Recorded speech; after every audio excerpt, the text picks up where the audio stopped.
All right, guys, we are here. I got to learn how to do that a little bit more efficient, where I am not um, changing all of those settings while I am about to talk to you. But I tell you what, this is going to be something exciting. One thing I want to say is AI is here to stay. AI, artificial intelligence, is here to stay. But if you have NI, natural intelligence, you can create some wonderful things. Man, I've been creating for all of my life, So AI is not going to take that away. I'm still a creator. I'm still a content creator. And I've been creating with generative AI for a year and a half. So I still have great ideas, and you can too. So don't let people make you fear the fact that you using AI doesn't make you original. Yeah, there's some things out there that's like, what? Really?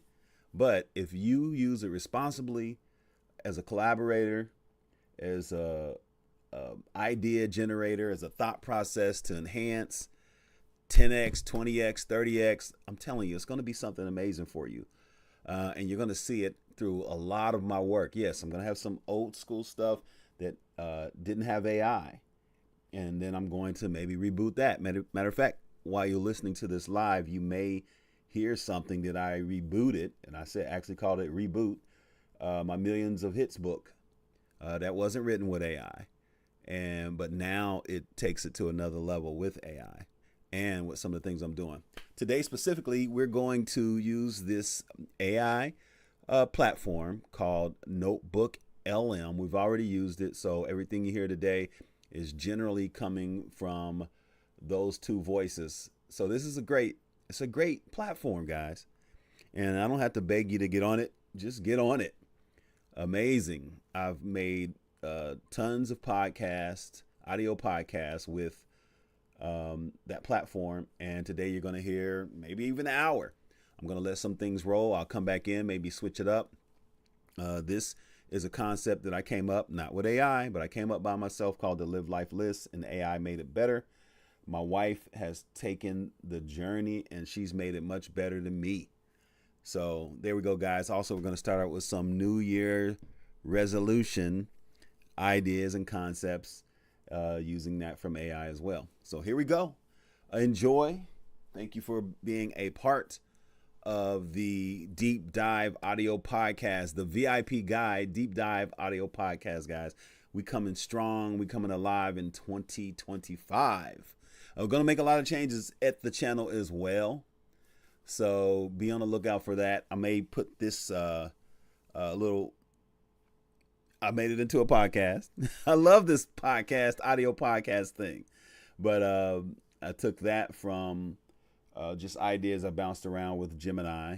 So I may let you see some of the direction of the channel too. We're going to still keep our trucks, still keep our travel.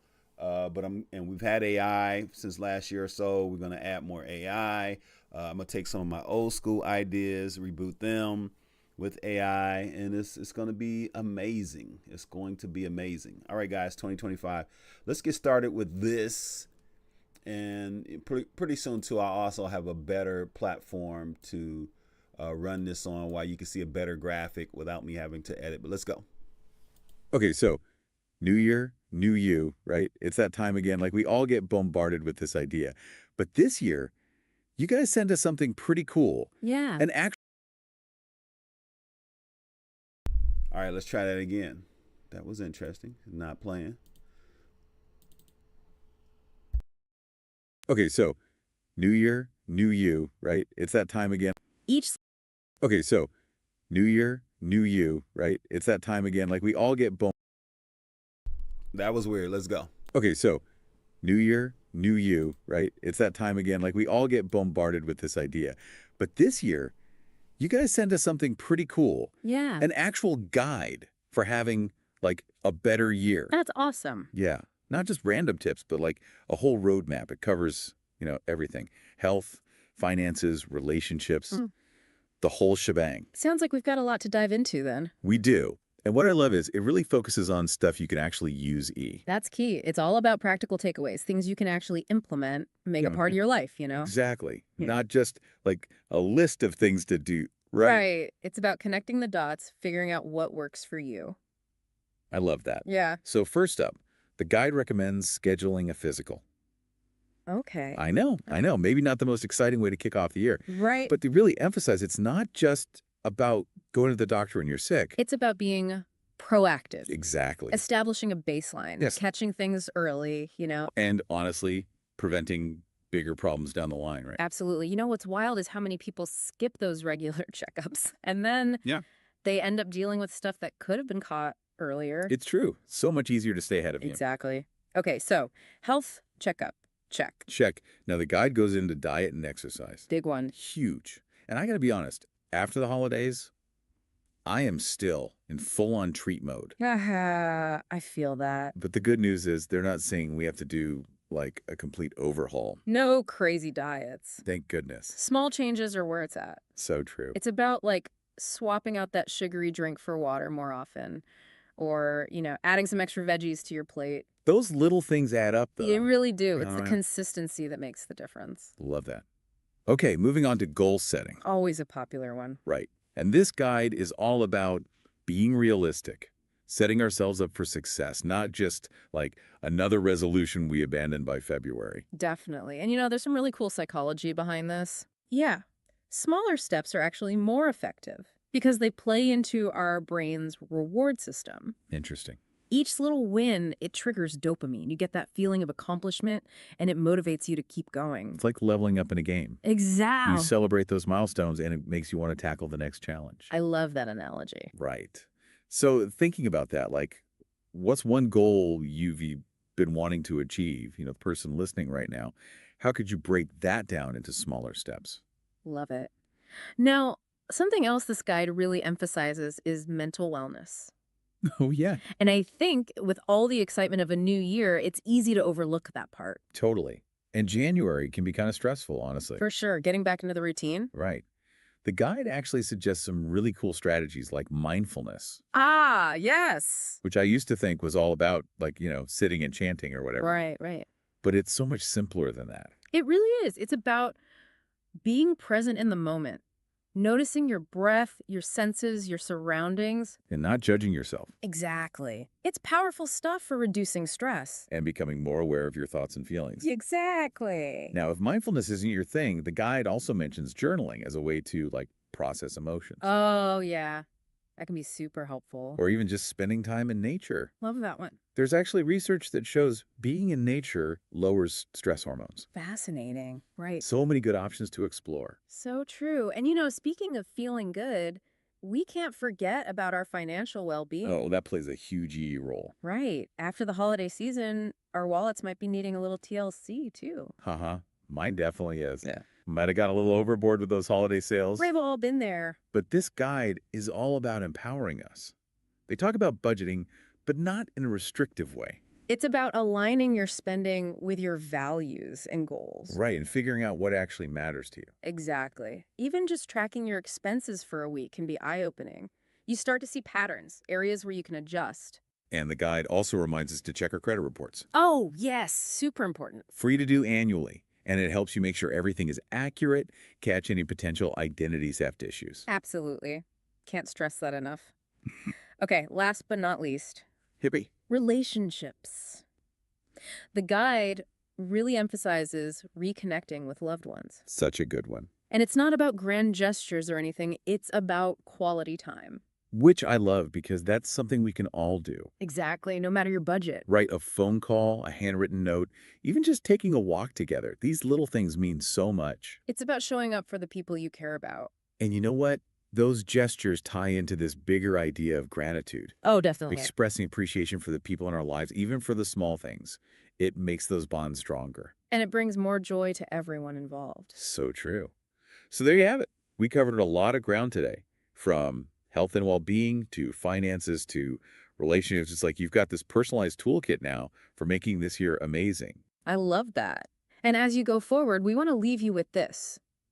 Think about one area you want to make a positive change in. Whether it's a goal, a relationship, a habit, whatever resonates with you. Hold that intention close. And remember, even small steps can lead to big transformations. Absolutely. We're rooting for you. Here's to a happy, healthy, and fulfilling year ahead. Cheers to that. Cheers. There you go, guys. So like I said, you feel that it has that human quality to it, and it was created with AI. So don't be afraid of AI. Let's move on. Now, this is a concept called the Live Life List. Let's go. Hey, everyone, and welcome back for another deep dive. Today, we're going to be tackling something Okay. that I know a lot of you are super interested in, and that's how to build a proper Live Life List. We're diving deep into a guide from VIP Guide. Okay. And you know, I really love that. They call it a Live Life List Right. rather than just a bucket list. Yeah. You know what I mean? Yeah. It really kind of implies that. We're not just going to be like kicking the bucket. Yeah. We're actually going to be like living Yeah. these things. So we're all about like getting you those juicy tips right. Absolutely. No time for fluff, just the good stuff. So you can start crafting your own list. Yeah. Let's go. Right off the bat. This guide asks you to decide Okay. short list or go all out with a mega list. Yeah. It's all about figuring out how much you can realistically take on, Right. considering your time and resources. I like that. Then it gets interesting. Okay. They actually suggest adding things that you think are impossible. Oh, wow. Now, I'm all for dreaming big, but why include the impossible? I think that is a really good point. It's a really interesting concept, right? Yeah. Because it's more than just dreaming big. I think it's about challenging those limitations that we often place on ourselves. When you write down something that seems impossible, you force yourself to kind of confront the reasons why it seems that way. Is it truly impossible? Or have you just accepted it as such? Maybe it sparks a different path, a workaround, a creative solution you wouldn't have considered otherwise. It's almost like a reverse psychology trick on yourself, right? Totally. So instead of saying, I can't do that, you start asking, well, what if I could? Yeah. What would need to happen? Exactly. And sometimes just the act of imagining the impossible can open up new possibilities and perspectives. I love that. Now, this one I love. Okay. The guide suggests adding some of your funniest childhood memories. To the list. Interesting. Okay, not the memories themselves, but experiences that could evoke Yeah. those same I feelings. always feel like a recreation. Yeah. Like if your funniest childhood memory was, I don't know, going to the zoo with your family. You don't have to go to that same zoo. But what is it about going to the zoo that was so funny? Right. And then add that. That's super smart. Think about how powerful nostalgia is. Mm-hmm. It can instantly transport you back to a time when things felt Simpler. Yeah. more joyful. More joyful. And there's actual research showing that tapping into those positive memories can boost your mood Yeah. and overall well-being. That makes a lot of sense. It's like bringing a little bit of that Yeah. childhood magic into your adult life, right? Yeah. And it makes you think, what kind of experiences can I create now that will give me that same feeling of joy and wonder? Yeah, I think that's a fantastic point. It's about identifying the core elements of those happy memories. Okay. The sense of freedom, adventure, connection, and finding ways to recreate them in your present life. Yeah, I like that. Next, the guide encourages you to look to friends and family Okay. for inspiration. I guess we all have that one friend. Who's always off on some crazy adventure. It's about tapping into that collective wisdom and experiences of your loved ones. Yeah. Maybe someone has already done something that you've always dreamed of, and they can give you insights or even offer to join you. That's a great point. It turns the list into a shared experience, Yeah. which is really cool. Okay. Yeah. Now this one, I'll admit, I'm a bit jealous of. The guide suggests getting inspiration from celebrities and movies. Oh, interesting. Like, come on, not all of us can jet off to private islands or hang out with rock stars. I know what you mean. It's not about literally copying their lives. Okay. Instead, think about what resonates with you. What values, aesthetics, or lifestyles do you admire? It can help you clarify what you find truly aspirational, and then you can brainstorm ways to translate those aspirations into your own unique experiences. So instead of focusing on the superficial stuff, Right. it's about identifying the underlying Yeah. values and feelings.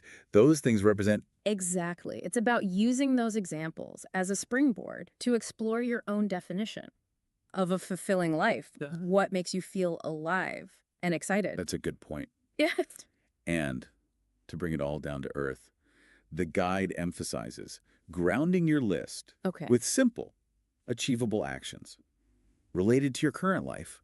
It's easy to get carried away with grand plans, but those small steps are what make it all real. I think that's a really good point because it's about integrating the list into your everyday reality. Instead of seeing it as some far-off fantasy, you start to see how those big dreams connect to the choices you make every day. That's super powerful. So we've covered a lot of ground here, from pushing boundaries, tapping into nostalgia, to finding inspiration in unexpected places, and grounding our dreams in reality. Now the question is, what one thing could you add to your live life list today that embodies both your wildest dreams and your current values? And even more importantly, what's one small step you can take right now to move towards that experience? Remember, the journey of 1,000 miles begins with a single step. And there you go, guys. So we're going to move on to the next one. And you see how this thing keeps rolling. You have an idea, you get it going. I could do this second Live Life list so you can get a little bit more in detail. And I think I will. Let's go. Hey, everyone. Ready to jump in. Today, we are looking at Live Life lists. You live life lists. And we've got this awesome guide by VIP Guidey on how to make one. Yeah, And I am super excited to get into it. absolutely. So Should be fun. Yeah, it should be great. So, you ever get that feeling like there's this whole world out there just like waiting for you to experience it? All the time. That's basically what a Live Life list is all about, You right? bet. And this guide has got all these really cool tips on like how to actually make one that's gonna, that's gonna really work for you. Yeah. So, I mean, it's kind of like a to-do list, but Yeah, it is, but it's more than that. It's kind of like a roadmap, yeah, for all the adventures that you want to have. like a roadmap for life. Yeah. I love that. It's a visual thing for the kind of person you want to be. And the guide starts off with this really interesting question. It asks, like, are you aiming for a greatest hits kind of list, right? So something short and sweet.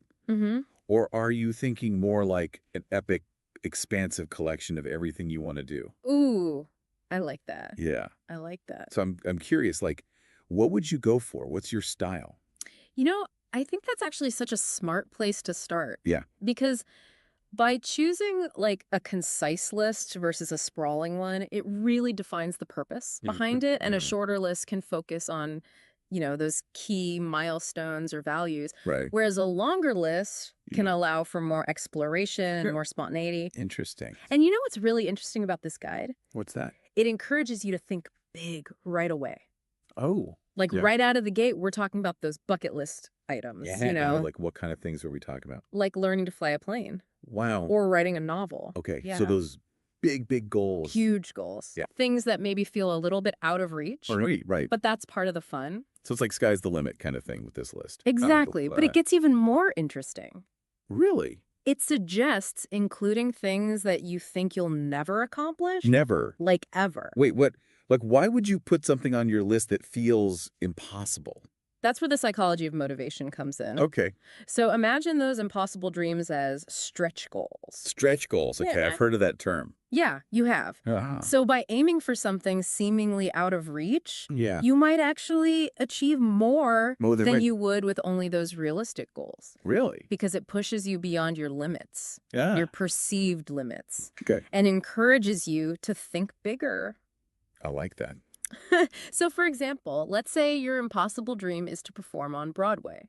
Okay. Even if you never make it to that big stage, Yeah. the pursuit of that dream could lead you to, let's say, joining a local theater group, Right. developing your singing and acting skills, Yeah. and building confidence, things you might never have done otherwise. Wow. Never thought about it like that. Yeah, So it's about the journey as much as the destination, huh? exactly. That's cool. It's a journey. I like that. Yeah. But it's not all about, Yeah. conquering mountains and achieving the impossible. No, Right. there's more to it. The guide also talks about drawing inspiration from different sources. Yes, And starting with our own past. our past, yeah. It suggests adding those joyful, funny childhood memories. Oh, I love that. Like that epic family road trip or finally mastering that bike trick that just seemed impossible back then. It all comes back to those memories, doesn't it? It does. It's so powerful. Yeah. Why do you think that is? Well, it's the power of nostalgia Nostalgia. and how it connects us to, our core values and our passions. Mm. So reliving those cherished moments can reignite a sense of wonder Yeah. and remind us of who we are at our core. I love that. Yeah. And speaking of inspiration, the guide also says, like, take a cue from the people around you. Oh, that's interesting. Right. Yeah. Like maybe your best friend runs marathons. Yeah. And that could be a new challenge for you. Mm-hmm. Or your sibling is learning a new language and that inspires you to do the same. Absolutely. It's about recognizing that inspiration can come from anywhere. Anywhere. Yeah. That's so true. From those unexpected places. Yeah. So by observing the passions and pursuits of, friends, family, even celebrities, Oh, yeah. we can broaden our own horizons and step outside our comfort zones. Right. So it could be something as simple as, let's say, trying a new recipe Ooh, I like that. from a friend's culture, Yeah. or picking up a hobby that, a favorite musician is known for. That's a great idea. Yeah. Okay, so we've got these grand aspirations, childhood dreams, inspiration from our circles. Yes. But then the guide kind of takes this sharp turn Oh. and says, like, okay, now ground the list with something super simple. Simple. Yeah, something easily achievable Okay. that connects to your current life.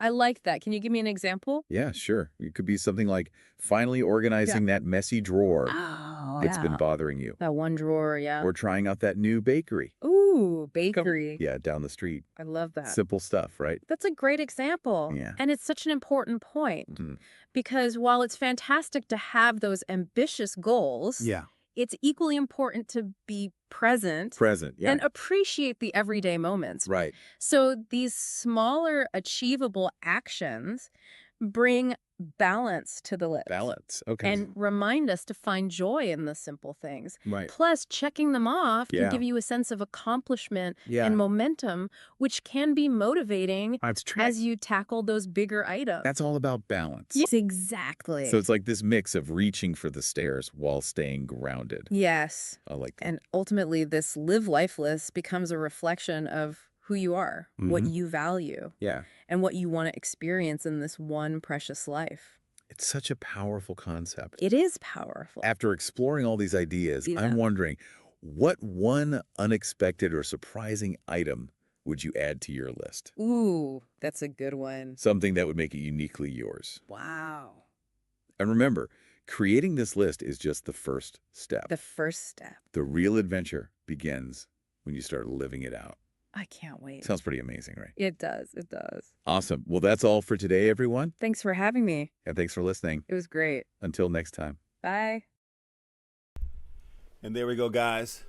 Once again, so I'm going to keep going. Another thing we're going to do on the channel is get closer to our travel goals. So I've been to a lot of states. I got 1 billion hits as a Google local guide, and I've been to a lot of locations. Never been international, but we'll be going there too. So let's start with this. And this is going to be probably about a half an hour altogether, or more than that. Let's go. All right, so for this deep dive, we've got 8 cities to sort through. Okay. You're looking for the perfect U.S. city for your next vacation. Sounds fun. Yeah, and you've given us a fantastic starting point, a list of 8 destinations. 8. Okay, let's hear it. Okay, so we've got Orlando, Mm-hmm. New York City, Together. then there's Las Vegas, Oh, fun. Honolulu, Okay. San Francisco, Right. New Orleans, I love it. San Diego, Nice. and Charleston. Okay, a really good mix. Yeah, I think so too. A lot of variety. Yeah, so it looks like you're after a mix of vibrant culture, Mm-hmm. some relaxation, Of course. and maybe a few unique experiences that you won't find anywhere else. Yeah. I mean, that's what it's all about, right? Getting away and seeing something new. Exactly. And this list is a great jumping off point. It is. The T, the best city, truly depends on your individual preferences. Yeah, for sure. So to help us narrow down the choices and make this deep dive truly useful for you, let's bring in our expert. Well, hey there. Thanks for having me. So what's fascinating here is how each city caters to a different type of traveler. It really is. I mean, each of these cities has such a unique personality, and caters to different interests, different budgets, different travel styles. Exactly. So, we've got to break it down a bit. Okay, how should we approach this? Well, we could start by thinking about what kind of vacation you envision. Okay, so like vacation styles. Exactly. Right, so tell me about that. So let's say relaxation is top of mind. Sure. Honolulu and San Diego immediately jump out with those stunning beaches and laid-back vibes. I'm already feeling more relaxed just thinking about it. Right. But there's a contrast even between those two. Okay, how so? Well, picture this. You're hiking through lush volcanic landscapes Whoa. to catch a breathtaking sunrise over the Pacific. That's something you can only experience in Honolulu. Yeah, that sounds incredible. Right. Totally different from San Diego. Yeah, San Diego's got its own charm, though. Oh, absolutely. It does, especially if you're into craft breweries Yeah. and a more like kind of easygoing vibe. Exactly. San Diego's got this fantastic craft beer scene. It does. And for families, places like Balboa Park and the world famous San Diego Zoo. Oh, yeah, I mean, they offer hours of entertainment. for sure. Now, if you're looking for adventure, though, Okay. we have to talk about Las Vegas. Oh, Vegas, big. Right. It's not just about casinos and shows anymore. No, not at all. You can explore the Hoover Dam, Oh, go off-roading in the desert, all right. or even take a hot air balloon ride over the Strip. Wow, that sounds pretty amazing. Yeah, it's definitely not your grandma's Vegas anymore. It's not. And speaking of unique experiences, right? Yeah. Those are woven into the fabric of cities like New Orleans, Uh-huh. San Francisco, and Charleston. Yeah, these are some serious contenders for culture vultures. Oh, absolutely. I mean, New Orleans with its French Quarter live jazz spilling out from every doorway, Mm-hmm. and beignets practically calling your name. And the food, oh my gosh, you could spend a week in New Orleans just exploring the culinary scene. Oh, for sure. From classic Creole dishes to modern takes on Southern cuisine. Wow. It's a foodie's paradise. I love it. And for a completely different flavor, Okay. San Francisco's diverse neighborhoods each offer their own culinary delights. Ooh, tell me about it. You could be slipping down fresh oysters at Fisherman's Wharf one day, Oh, and then enjoying dim sum in Chinatown the next. see, now that's the kind of deep dive I was hoping for. Uh-huh. Specifics, I'm already picturing myself wandering through those neighborhoods. Yeah, it's an incredible city. But let's not forget Charleston. Oh, right, Charles. I've heard the history there is just as captivating as the food scene. Absolutely. Walking through Charleston's cobblestone streets, past those antebellum mansions and hidden gardens. Ooh, yeah. It's like stepping back in time. It is. And for history buffs, Yeah. the city's role in the Civil War makes it an even more compelling destination. So we've got beach vibes, foodie adventures, history culture. Yep. Is there anything these cities don't offer? Well, one thing to consider is budget. Okay. New York and San Francisco, while incredible, can be quite pricey. Yes. Orlando's theme parks, those can add up too. True. Whereas a city like Las Vegas, with its abundance of affordable hotels and entertainment options, Yeah. can be more budget-friendly. It's like choosing between a Broadway show Yeah, and a Cirque du Soleil performance. Both amazing, they are. but your wallet might thank you for choosing Vegas. Exactly. So as you consider these cities, Yes. it comes down to aligning your vacation style, your interests, and your budget. Couldn't have said it better myself. So much to consider. Yeah. But now you have a starting point You do. with some specific things to think about for each city. That's right. Which one is calling to you the loudest? Yeah. Which one? The beaches of Honolulu, Ooh. the energy of New York City, Nice. the flavors of New Orleans. Ooh. It's your adventure time to start planning, Get out there and explore. and we'll be here with more deep dives to help you decide where to go next. Absolutely. We'll see you next time. Bye! Bye. More deep dives, guys. That's what we're doing here. So just kind of reintroducing the channel and showing you some magic of AI. Now watch this. We're going to go for here for a minute. Let's go here. And we're going to go here. Let's go.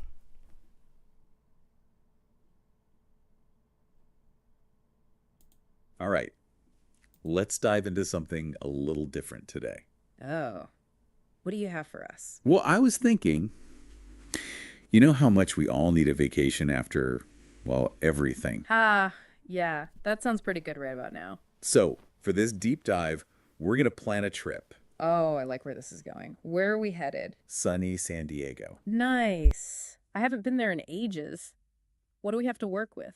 Well, I found this guide all about San Diego for first-timers. Perfect. I could definitely use a refresher. And I figured, even if our listeners have been to San Diego before, there's always something new to discover. Absolutely. Especially with a place like San Diego, known for that perfect weather, right? Exactly. So let's soak up some of that virtual sunshine and figure out the must-dos. Sounds like a plan. All right, this guide mentions Balboa Park first, and it's way more than just your average park. Yeah, Balboa Park is huge. You've got museums, gardens, theaters. It's like a whole city within a city. Exactly. You could spend a whole day there and not see everything. They mentioned the San Diego Museum of Art and the Natural History Museum. Right up our alley. Definitely. And you know what else is really cool? The Old Globe Theater. It's modeled after Shakespeare's Globe in London. Oh, wow. I've seen pictures of that. It's stunning. Imagine seeing a play there under the stars. Pretty magical, right? Totally. Oh, Okay, we can't forget about the San Diego Zoo. It's got to be one of the best in the world, right? oh, absolutely. It's world renowned for a reason. They were pioneers in those open air, cageless exhibits. Oh, the animals have more natural habitats. Exactly. And they have such a diverse collection. Pandas, gorillas, polar bears. Pandas. That's been on my bucket list forever. Well, San Diego's got you covered. Pro tip, though. Definitely do the guided bus tour to get your bearings. Makes sense. The zoo is huge. Is there anything else we shouldn't miss? Oh, you gotta ride the Skyfari. What's that? It's an aerial tram that gives you this amazing view of the whole zoo. And you get those panoramic San Diego views, too. Okay, adding that to the list. Now, this guide also talks about La Joca. Ah, La Jolla. Absolutely beautiful. Those cliffs overlooking the water. It's postcard worthy. And the water's supposed to be crystal clear, right? Perfect for kayaking and snorkeling. Oh, yeah. Or just relax on the sand and watch the seals and sea lions. Wait, seals and sea lions just chilling on the beach. Yep, right Yeah. there, basking in the sun, totally unbothered by the people. Wow, that's got to be an experience. Though I can imagine La Jolla gets pretty crowded. Any advice on how to avoid the masses? Early morning is your best bet. Makes sense. Plus, you get that beautiful morning light for pictures. Exactly. And the air is still nice and fresh. You might even see some dolphins swimming by. Okay, now I'm really picturing myself there. All right, next up is the Gaslamp Quarter. I'm getting more of a city vibe from this one. Oh, yeah. Gaslamp Quarter is where it's at for nightlife. Lots of restaurants, bars, rooftop lounges, all set in these beautifully preserved Victorian buildings. It sounds like a fun place to go out, but maybe a little touristy. Yeah, it can be. If you're looking for something more local, check out North Park or South Park. What are those like? More of that craft brewery scene, independent shops, local art, a little less polished. Love that. Okay, after all that exploring, how about we head to Coronado Island? Now you're talking. Even getting there is fun. You can take the ferry across the bay. That sounds scenic. Oh, it is. Yeah. Gorgeous views of the San Diego skyline. Or you can drive across the Coronado Bridge. Is that the one with the big curve in it? I've seen pictures of that. Yep, that's the one. Quite the architectural feat. And what should we do once we get to Coronado? Well, you have to visit Coronado Beach, consistently ranked as one of the best beaches in America. What makes it so special? Picture pristine white sand and calm turquoise water. Just beautiful. Sign me up. And for a touch of history, check out the Hotel del Coronado. It's this grand Victorian hotel.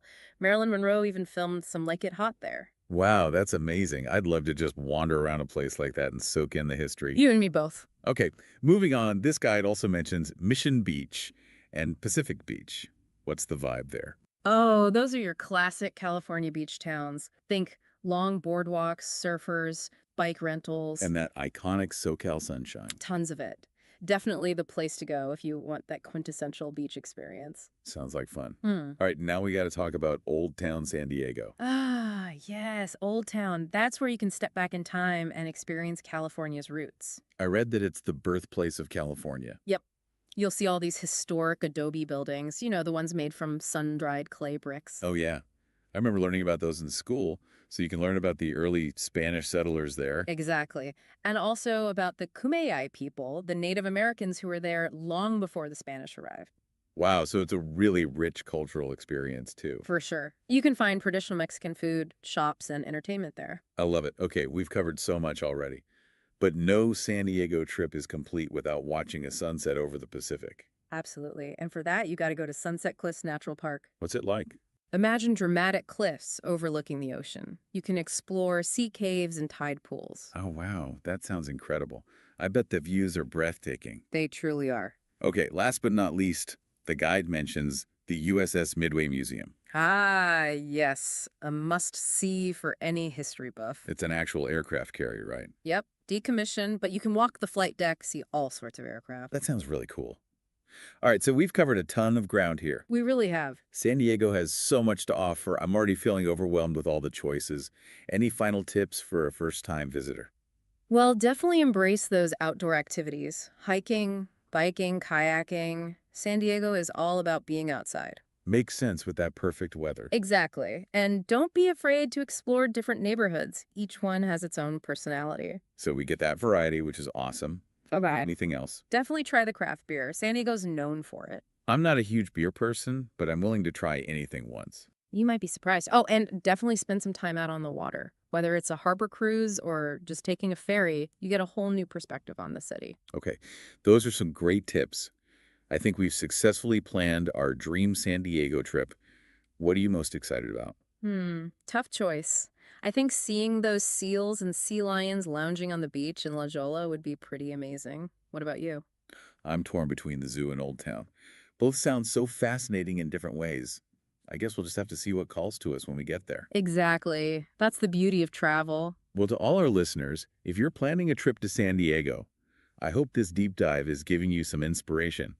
And even if you're not, hopefully you've enjoyed this virtual escape to sunny California. Don't forget to pack your sunscreen and your sense of adventure. And let us know what you're most excited to experience in San Diego. Until next time. Happy travels. Hey, everyone. Looks like Charleston's calling your name.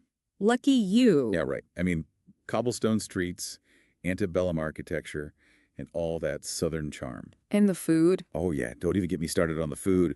We are going to dive deep into this VIP guide for first-time visitors to Charleston. Make sure you get the most out of that trip. Seriously, pack your walking shoes, folks. Get ready for some serious southern hospitality. Absolutely. So first things first, what are the absolute must-sees? Okay, well, this guide, it highlights the historic Charleston City Market as like a non-negotiable. The city market. Okay, so I'm already picturing those gorgeous sweetgrass baskets. Yes.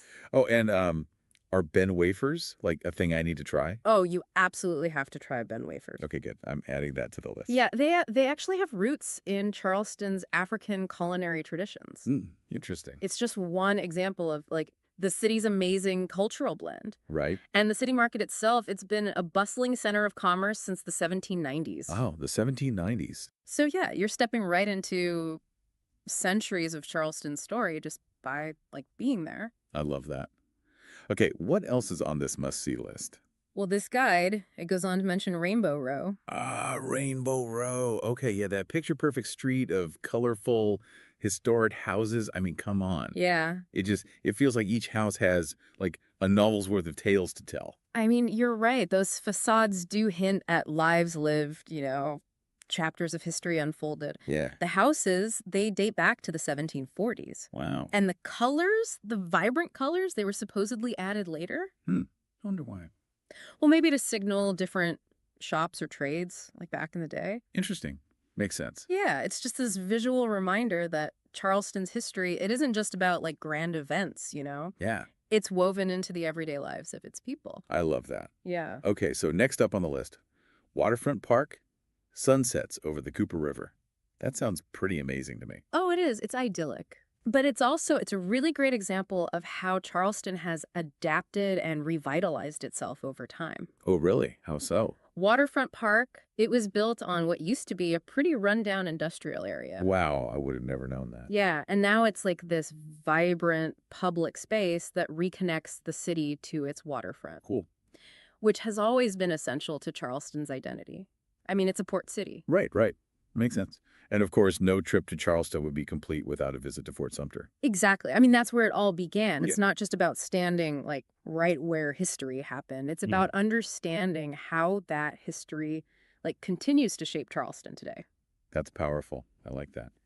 Okay, so the guide also suggests these carriage tours. Have you ever been on one? I have. They're fun. Yeah. It's a good way to just get an overview of the city, especially if you're like short on time. Yeah, that makes sense. Plus, the guides, they often share like fascinating anecdotes and local lore that you probably wouldn't find in the guidebooks. Now, the guide also recommends visiting these plantations. Drayton Hall and Magnolia Plantation. Yeah. And I know these are beautiful places. Oh, they're stunning. But I also know they represent a painful and complex part of American history. Yeah. You've hit the nail on the head there. Yeah. Visiting plantations, it requires like a thoughtful approach. Definitely.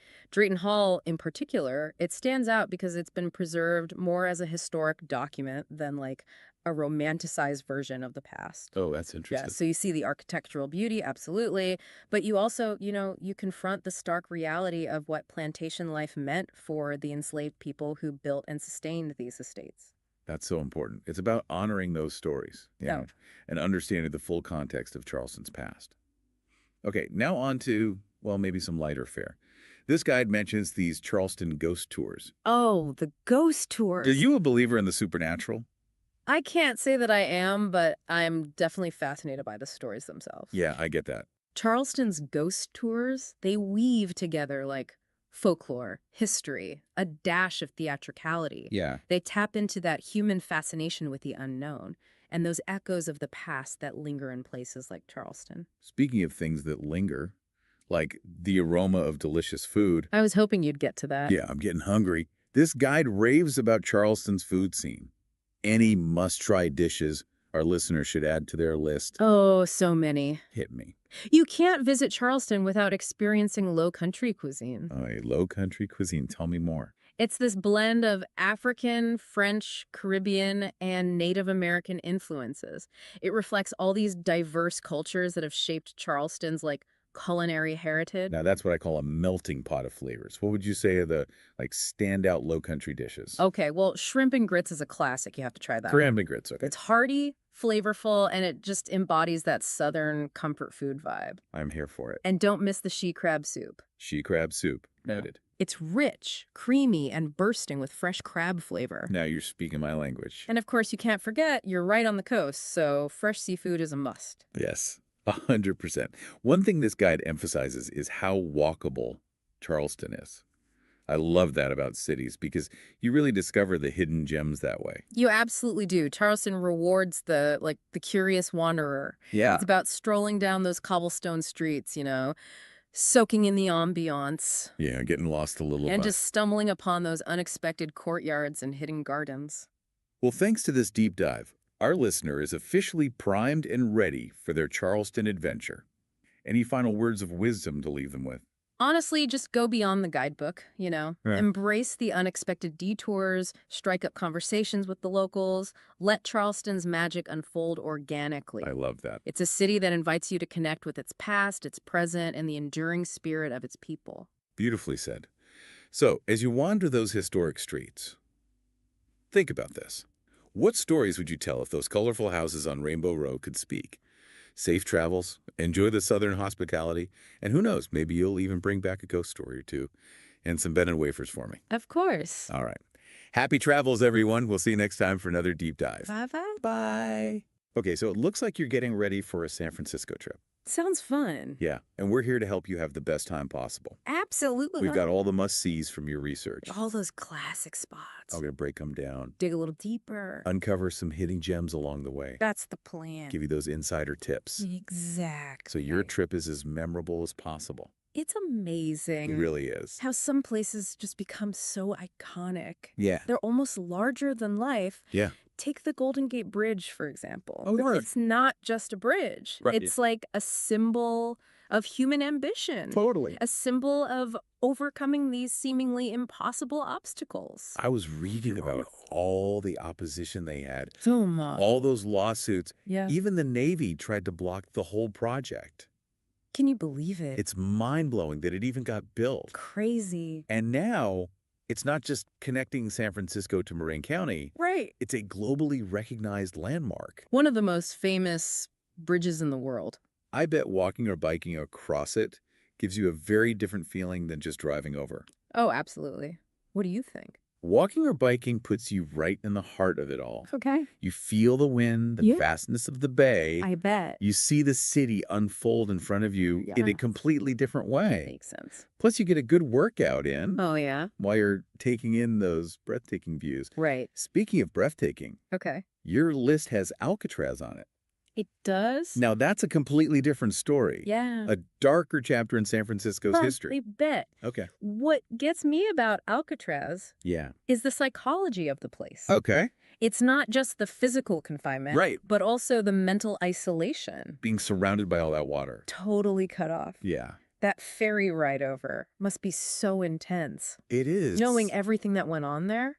It's almost like a pilgrimage. Really? You know, as you get closer and closer to the island. You can feel the weight of its history. Wow. You know, all those stories of notorious criminals, Yeah. the daring escape attempts. It's crazy. It's like a somber reminder of a completely different era. It is. Now, you've also got Fisherman's Wharf on your list. It's popular, Yeah. but it can feel a little touristy Right. for someone looking for a more authentic San Francisco experience.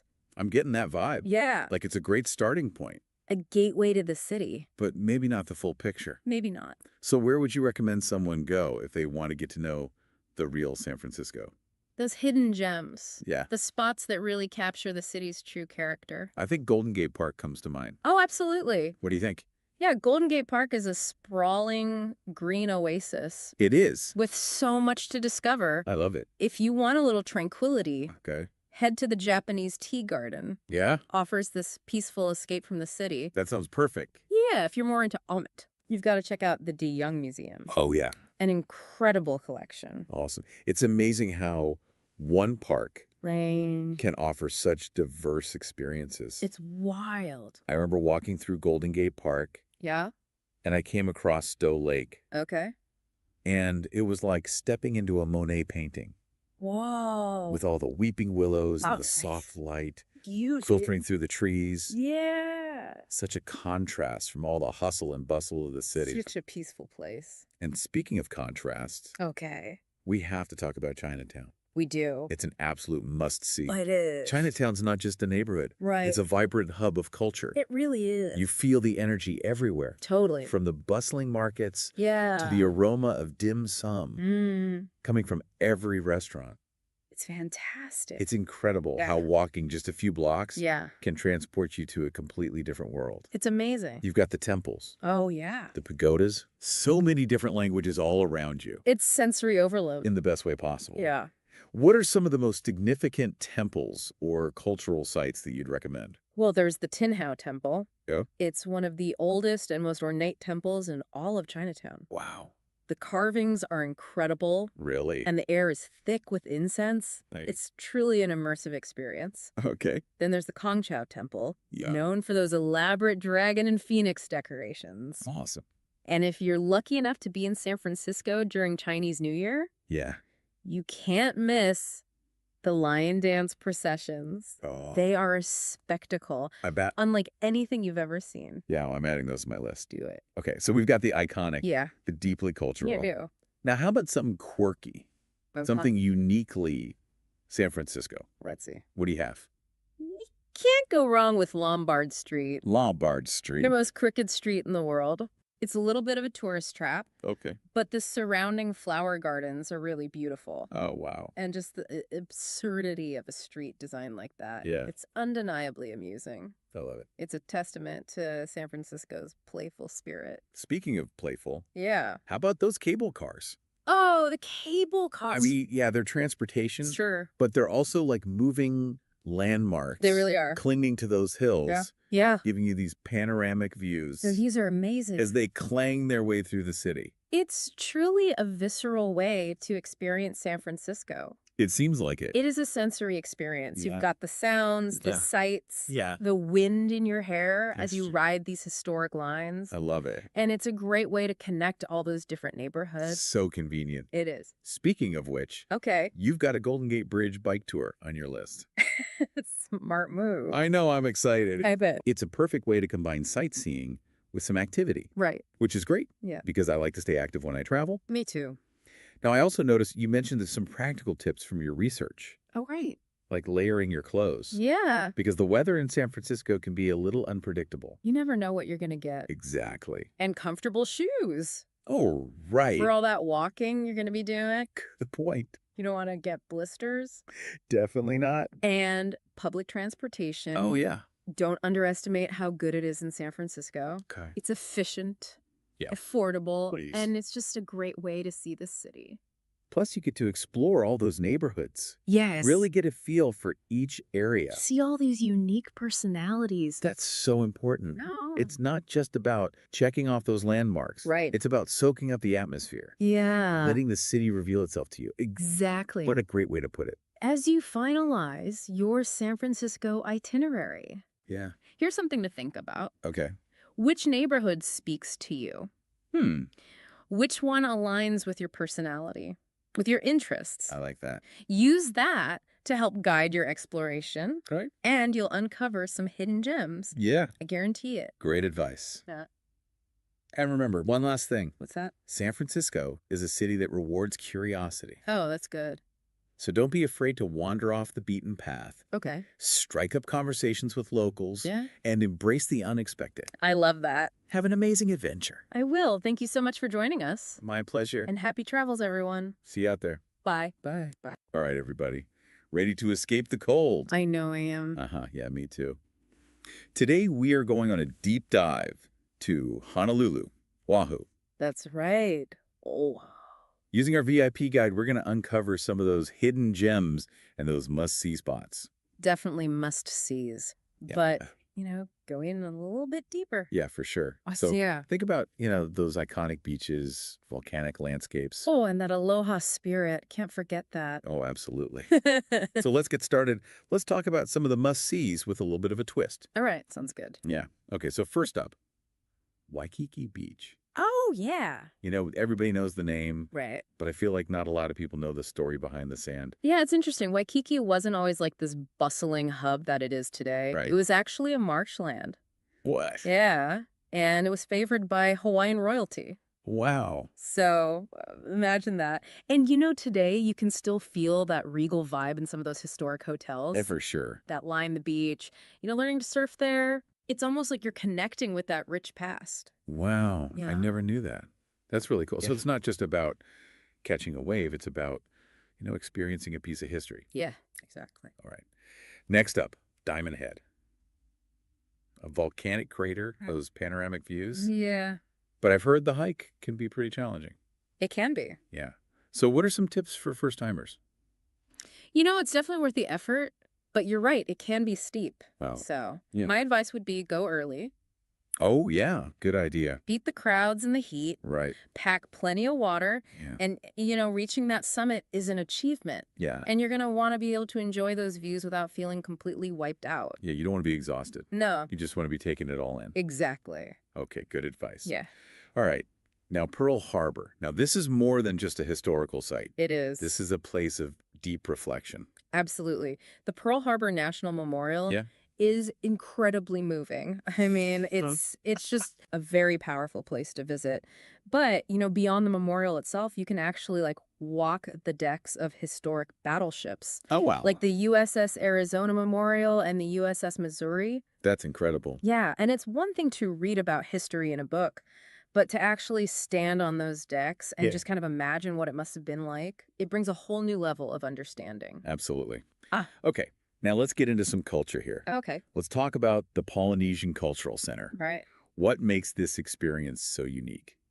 Imagine walking through a traditional Fijian village Yeah. and you're learning about their unique weaving techniques. Okay. And then the next moment you're in Samoa, watching this fiery fire dance. Oh, wow. So you're not just observing, Right. you're immersed in the diverse cultures of Polynesia. Oh, I love that. Yeah. Okay. Yeah. Speaking of royal escapes, Okay. let's step into a different kind of palace. Mhm. One filled with stories of Hawaiian monarchs, Oh, yeah. Iolani Palace. Ailani Palace. The only official residence of royalty That's right. in the entire U.S. In the entire United States. It's incredible to think that Hawaiian monarchs actually walked these halls. Oh, yeah. The rooms are just filled with these opulent furnishings and artifacts, and it's really like stepping back in time. I bet. But it's also a place to learn about the complex history of the Hawaiian monarchy Yeah, and its influence on the islands. absolutely. Okay, so a journey through time and culture. Now, for a different kind of royal experience, let's dive into Hanama Bay. All right. This is a snorkeler's paradise. Oh, yeah. But I hear it's also a model for marine conservation. That's right. Hanauma Bay was actually closed for a while to allow the reef to recover Oh, wow. from over-tourism. And so, it's a reminder that these beautiful places are fragile Yeah. and they need our protection. So now they limit the number of visitors each day. Oh, that's a good idea. Yeah, and they educate everybody on like reef etiquette, you know? It's just a great example of balancing tourism with conservation. An underwater palace with a very powerful message. Yeah. Okay, from vibrant coral reefs to tranquil gardens. Great. Tell me about Humaluya Botanical Garden. Oh man, if you're looking for a peaceful escape, Okay. this is it. Lush gardens, cascading waterfalls, stunning mountain views. How beautiful. It's truly serene, but what I find fascinating is their focus on rare and endangered plant species. Oh, wow. So you'll see plants there that you won't find anywhere else. That's really cool. Yeah. Okay, a hidden sanctuary for nature lovers. Yeah, definitely. All right, last but not least, we got to talk about the North Shore. North Shore. Those legendary surf breaks, chill vibes. Yeah. Food trucks galore. What is that secret ingredient that makes this place so special? I think it's the blend of energy and relaxation. Okay. So on the one hand, you have these world-class surfers tackling these massive waves. Yeah. But on the other hand, you have this super laid-back atmosphere. Oh, yeah. So you can like grab some garlic shrimp Oh, yeah? from a food truck and just watch the surfers. Okay. Or just relax on the beach and soak it all in. I love it. All right, so North Shore, Yeah. where legends and shrimp trucks collide. Exactly. Okay, now our VIP guide also mentions a bonus experience, the Sunset Luau. Oh, yeah. What makes this one stand out? All right, so imagine you're enjoying this delicious Hawaiian feast. Okay. The music and the dancing are just transporting you to another world, Okay. and then the sun begins to set over the Pacific Ocean. Wow. It's just the perfect blend of cultural immersion and natural beauty. I love that. Okay, we've covered those must-see spots. We have. But let's get into some first-timer tips here. Right? Because our guide does mention respecting the culture. Okay. What does that look like in action? So it's about going beyond just saying aloha. Okay. Learning a few basic Hawaiian phrases shows a genuine effort to connect with the culture. Right. So simple things like saying mahalo for thank you, or, even knowing a bit about the history and traditions. Right. So being a mindful traveler, not just a tourist. Exactly. Yeah. Okay, and then our guide also mentions packing for the weather. Okay. What are the essentials? Honolulu has a tropical climate, Okay. so pack light. Think shorts, Right. t-shirts, swimwear. Yeah. But don't forget, reef-safe sunscreen. Very important. Yes. You want to protect those coral reefs, and a hat is essential. Yeah, That Hawaiian sun is strong. that's good advice. So pack light and protect bright. There you go. Okay. Any final words of wisdom before our listener embarks on their Honolulu adventure? Here's my advice. Go beyond the typical tourist spots. Okay. Honolulu has something for everyone. So are you a history buff? Okay. Dive deeper into Pearl Harbor's history or visit the Bishop Museum. Yeah. It's a treasure trove of Hawaiian artifacts. Passionate about nature, Okay. explore some hidden hiking trails in the Kula Mountains. I like it. Just don't be afraid to venture off the beaten path and discover those gems that really resonate with you. Make it your own adventure. Well, listener, we are so excited for you Yeah, have a great time. with these insider tips and your own sense of adventure. Mm-hmm. You're in for an unforgettable Honolulu experience. You got it. Mahalo for joining us on this deep dive. Mahalo. All right, everybody, buckle up. We are heading to the City of Angels. That's right. Our destination for this deep dive is Los Angeles.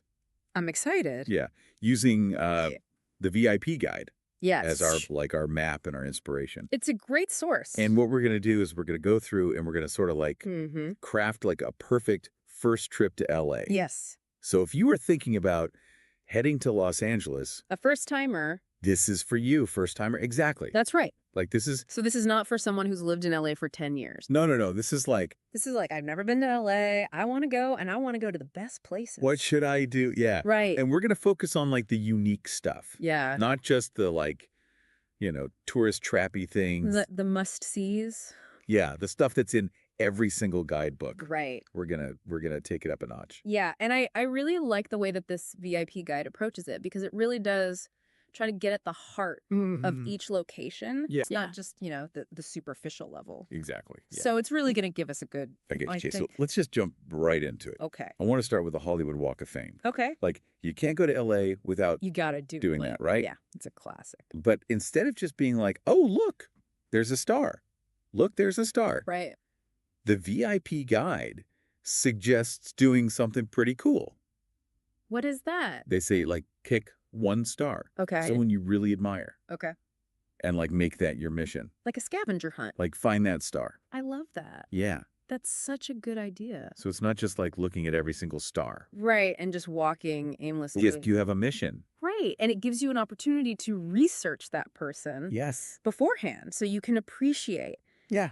why they have a star on the Walk of Fame. It's like your own personal connection to the Walk of Fame. Exactly. Yeah. Okay, so Right.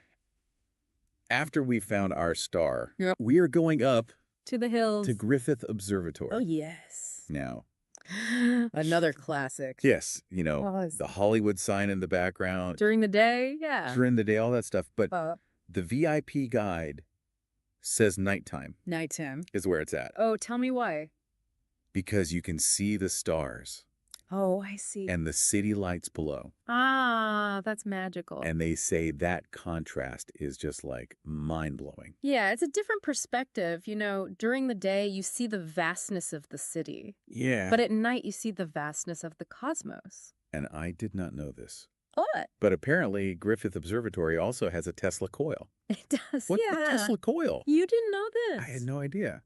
Yeah. This is news to me. Yeah, they do these really cool demonstrations with it. And it's not just about, Okay. seeing the sparks fly. It's about understanding the science behind it, Right. Tesla was such a visionary, and to see his inventions come to life is pretty spectacular. Yeah, so Tesla coil. Definitely add that to the itinerary. Added to the list. Okay, so Yeah. we've done the Hollywood Walk of Fame. We've Yep. been to Griffith Observatory at night. Yes. We got to hit the beach, Okay. Santa Monica Pier, to be exact. Okay. So, it's like quintessential California Mm-hmm.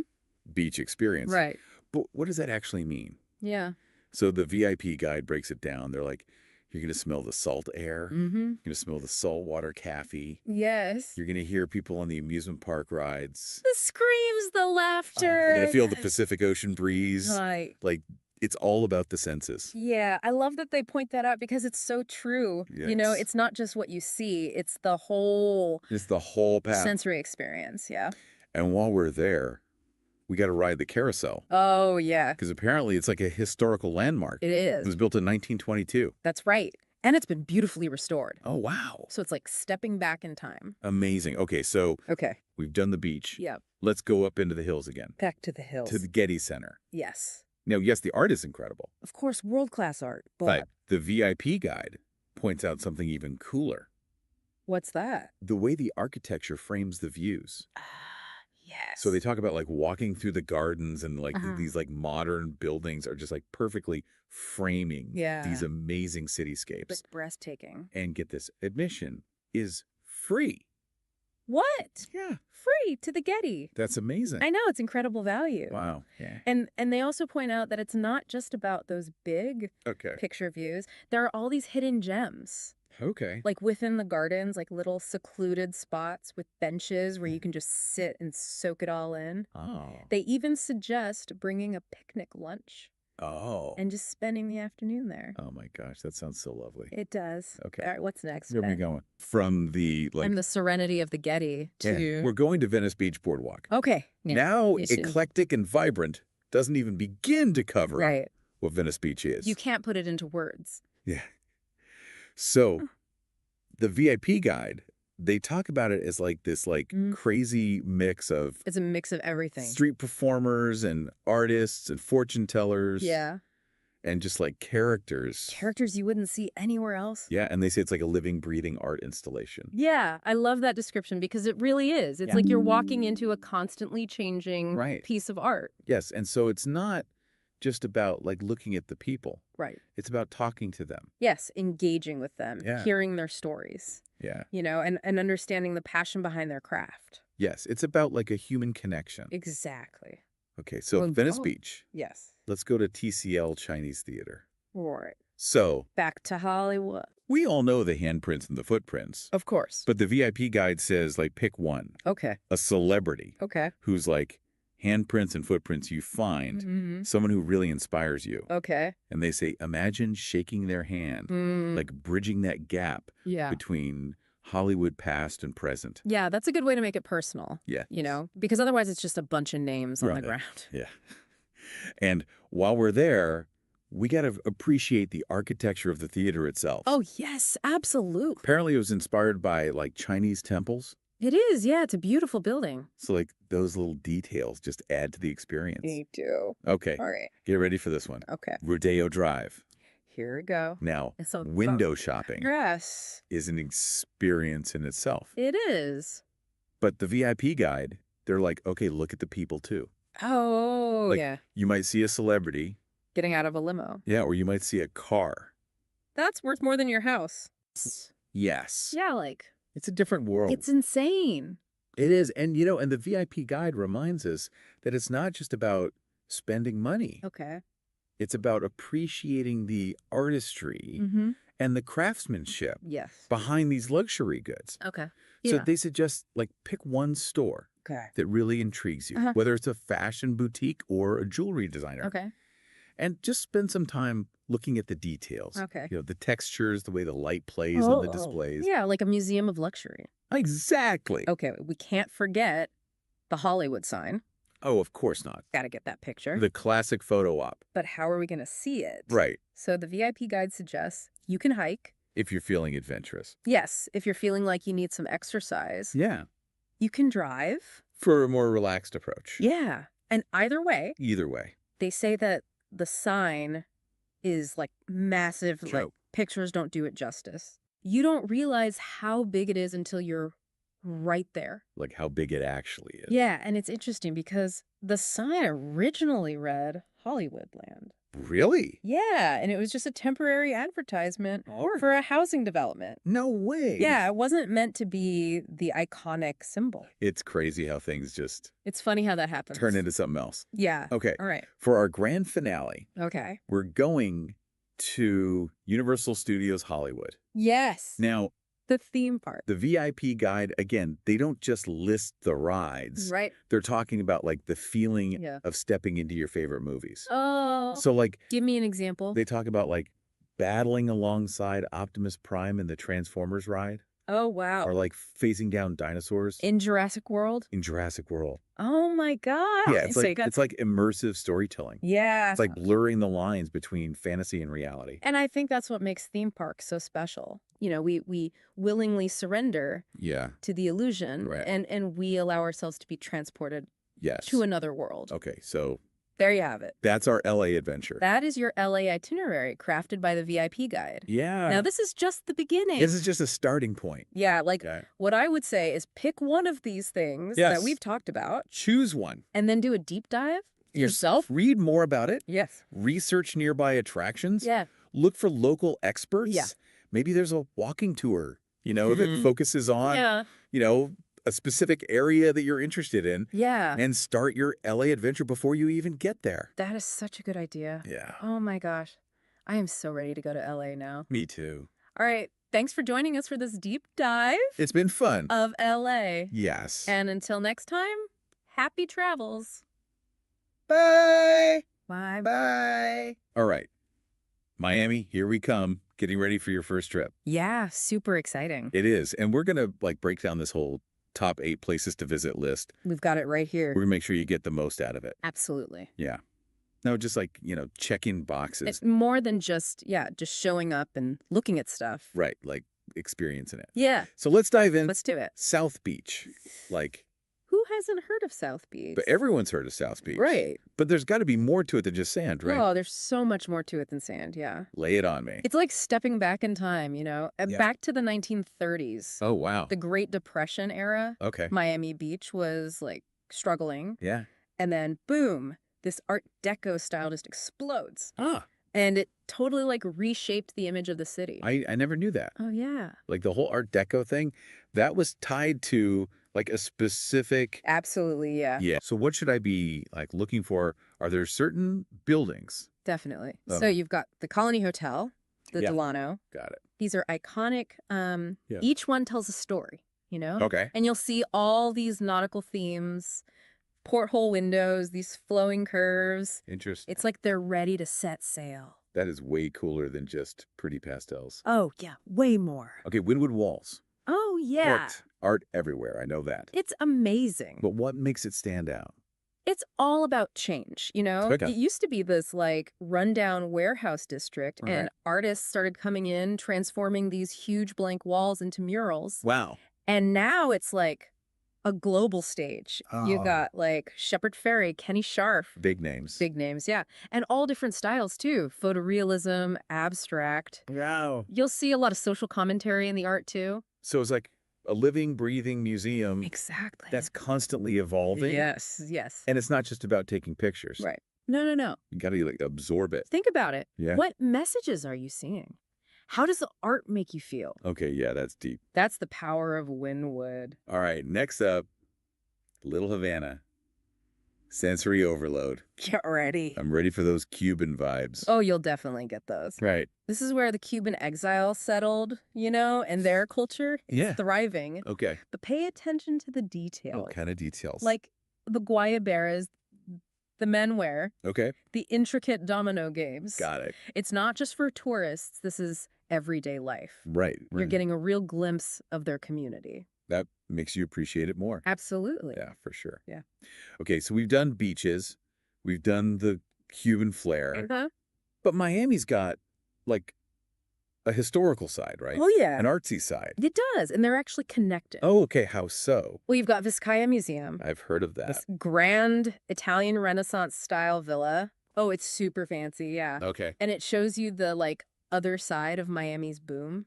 Oh, interesting. Like the high society. Exactly. James Deering, he was a farm equipment tycoon, Okay. built it in the early 1900s, Got it. and it's just over-the-top luxury European antiques, huge gardens. Wow. But it also tells a story, you know, of Okay. ambition, Yeah. of how people wanted to make Miami like a world-class destination, exactly. So from Art Deco to this, like, massive villa, It's a journey. I'm seeing the, like, different eras. Yeah, Okay. Perez Art Museum, Miami. Time for some modern art. love it. What's the vibe? It's very cutting edge, Okay. thought-provoking, Right. and they focus a lot on Latin American and Caribbean artists. Oh, cool. So you get these unique perspectives. Yeah, that makes sense. And the building itself is amazing. Oh, really? Yeah, all sleek lines and hanging gardens. Art and The architecture. best of both worlds. All right, Philip and Patricia Frost, Museum of Science. Oh. I got to get my science nerd on. What's special about this one? It's all about doing, you know? Okay. It's interactive. Oh, nice. You can design a race car. No way. Yeah, explore a mock-up of the Everglades. That's cool. Even see your heartbeat on a giant screen. Whoa. It's awesome. That sounds perfect for, like, kids It is, yeah. and grown-up kids like me. For sure, for sure. All right, we've explored a lot. I think it's time for some classic Miami shopping. Yes, it is. Bayside Marketplace, what's the draw? The energy, Okay. it's got everything. Shops, restaurants, live music. Oh, And you've got that waterfront view. Oh, nice. It's a little touristy, sure. Yeah. But it captures that, like, bustling, Yeah. diverse Miami spirit. Okay, I'm sold. Grab a Cuban coffee, watch the boats go by. Perfect. Just soak it all in. All right, we got to talk about nature. Yes. Everglades National Park, just outside the city. Can't miss it. This has got to be on the itinerary, right? Absolutely. Well, like- This is the real Florida, you know, Damn. vast subtropical wilderness. Right. So you got to take an airboat tour, see alligators in their natural habitat. That's so cool. Amazing. So we've gone from the heart of the city Yeah. to the wilder edges. We've covered it all. We've covered a lot. Any final thoughts for our Miami newbie? Yeah, just you know, think about what really speaks to you. Okay. Are you more drawn to like the history, the artistic energy, Yeah. or the natural wonders? Yeah. Let that guide you. Okay. Because Miami's not just about seeing things, it's about experiencing them. Awesome advice. I love it. Enjoy it. Yeah, have fun. Thanks for joining us on this Miami deep dive. Anytime. And we'll catch you on the next one. See ya. All right. Buckle up, everybody, because today we are taking a deep dive into one of the most vibrant, most unique cities in the U.S. One of the most unique cities in the world, I'd say. You know, you're right about that. Today we're talking about New Orleans. And get Wow. this, we've got a guide here that gives us 8 must-see spots that just scream New Orleans. Oh, I love this guide. This is going to be fun. So I'm thinking we take those 8 spots and we, really get into them. Deep dive. Let's All go right, guys, beyond this. I think we did New Orleans, so we're going to go past that. Did we do New York? We didn't do New York. Yes, let's go. All right, so buckle up because this deep dive is going to be a little different. Mm. Yeah, we're ditching the usual stacks of research papers, Right. all the in-depth analysis, and we are going deep on something. How do I put it? A little less conventional. Okay, I'm intrigued. We're tackling a single YouTube short transcript. A whole transcript dedicated to a short. Well, not a whole transcript. It's more like a jumble of words and phrases. Like one of those rapid fire shorts. Exactly. And our mission is to see if we can squeeze any actual insights out. All right, guys. I don't know what that is. But anyway, so you kind of get the gist of what's going on. This deep dive audio podcast, you're going to see a lot of these. It won't always be all in a row, but it's going to be fun. And you'll see, keep staying with the channel. You'll see a lot of things happening. Let's see what else I can give you before we get out of here. You know what? I'm going to give you a review of the channel and the strategy. So we're going to see how they talk about this. This is about 20 minutes. Then we'll get out of here. This will let you know some of the things we're coming up on the channel, some of the things that's already here. And let's go. All right, so welcome to this deep dive. It's all personalized for you. We've got a really interesting mix of stuff to go through today. Your notes are here, obviously, plus some articles we thought you'd find interesting. Oh, and there's even this VIP guide that, well, you'll see. I think you'll find it pretty interesting. Sounds promising. Yeah, well, we're going to be jumping around a bit. We've got AI, some YouTube stuff. Oh, and even, would you believe it? Trucking. Yeah, trucking. But the main thing, the goal here is by the end of this, you'll have ideas, stuff you can actually use, whether it's for work or just in your life. Who knows? All right, I like a challenge. Let's do it. Okay, so first thing that jumped out at me going through all this was just how much AI is in everything now. Yeah, it's everywhere you look these days. And I don't just mean the obvious stuff like the tech articles, It's like woven into every single source we have here. It's kind of wild. It really is remarkable how quickly AI is becoming part of our everyday lives. Less of a futuristic concept and more of a tool we can all use. Right, exactly. And it's not just, robots building cars anymore. I mean, look at this right here in the pasted text. Yeah. Using AI to write better emails. Oh, yeah, I saw that. I don't know about you, but there are definitely some emails I've sent where I wish I had an AI to help me out. Uh-huh. Yeah, I think we've all been there. But to me, what's really fascinating is how accessible this stuff is becoming. It's not just about making life a little easier. It's about giving everyone access to these tools that used to be, well, just for big companies or tech geniuses. Yeah, it's true. You know what? I was actually playing around with this AI email tool the other day, I think it was called Lyra, and it helped me with this really complicated email I had to send to a client. Really? Yeah, it even suggested phrases that would work better for their communication style. Wow. So it's not just a novelty anymore. AI is becoming more like a partner in our work. A partner, exactly. Okay, so we've got AI becoming more accessible, more powerful. But then there's this whole other thing running through these sources about YouTube and massive success on the platform. The VIP guide even mentions this creator who hit 1 billion views. 1 billion. I can't even imagine. It's pretty mind-boggling, isn't it? 1 billion views. But what's really interesting to me, beyond just the sheer scale of it, is what it says about understanding your audience and, riding the wave of trends.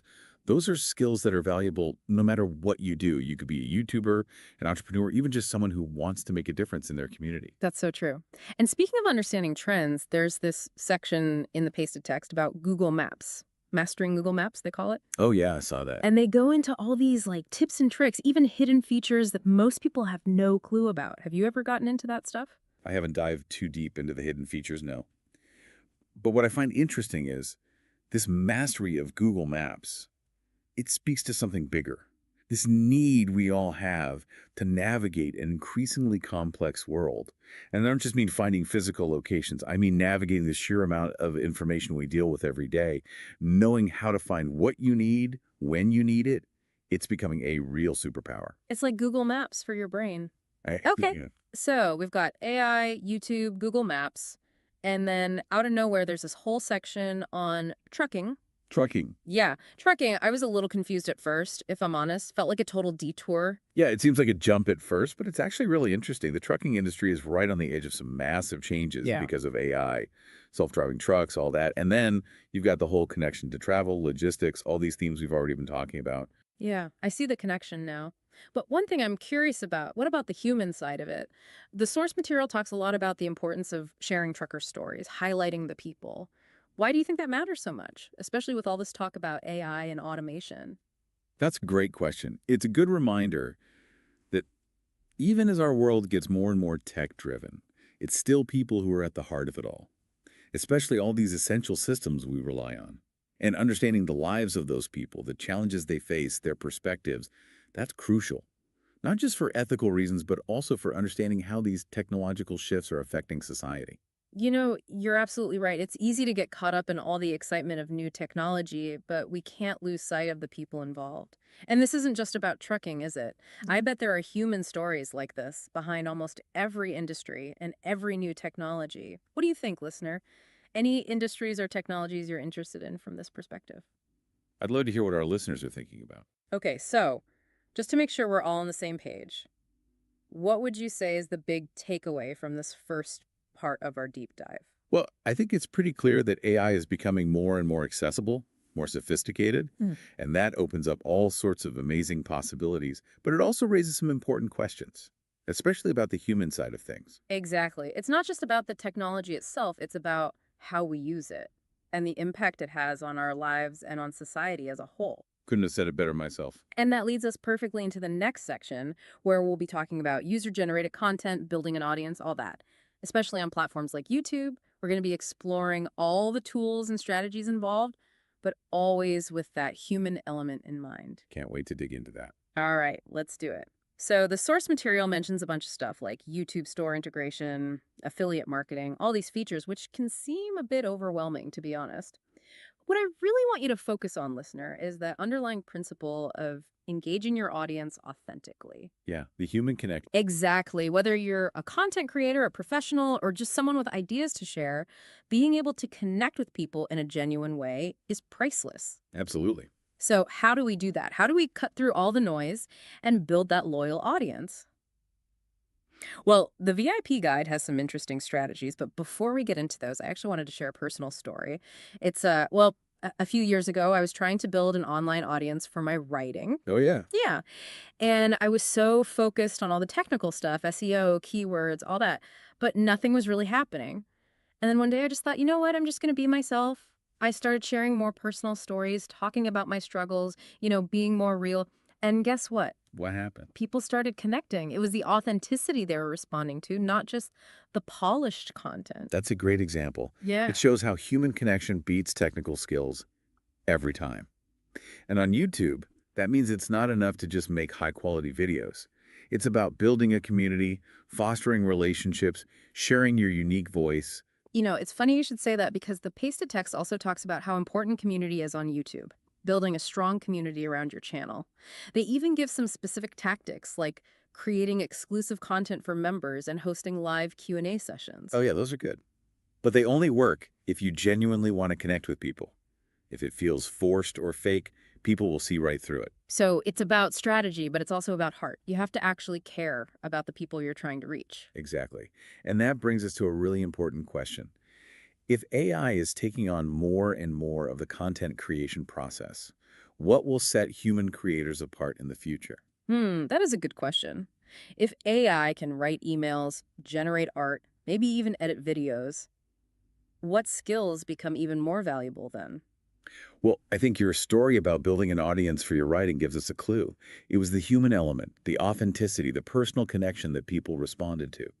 And those are the qualities that will become even more important as AI takes over more of the technical tasks. You know what? I'm starting to see a pattern here. We talked about the importance of the human element in trucking, even with self-driving trucks on the horizon. And now we're seeing the same thing in online content creation. It's all about finding that balance between using technology and nurturing those human connections that make us special. So basically, the future of content creation isn't about being replaced by AI, it's about learning to work alongside it, using AI to boost our creativity and reach a wider audience, but always remembering that it's that human connection that really matters. I like that. Couldn't have put it better myself. And that brings us to a really interesting question that comes up in these sources. Oh, I'm intrigued. What is it? Well, we've been talking about AI, all this new technology, these incredible tools that are changing how we work, create, even travel. But it makes you wonder, Makes you wonder what? Don't leave me hanging. if AI is taking over so many tasks, what skills become more valuable, not less? Ah, I see what you mean. It's like, if the machines can handle all the routine stuff, what makes us humans stand out?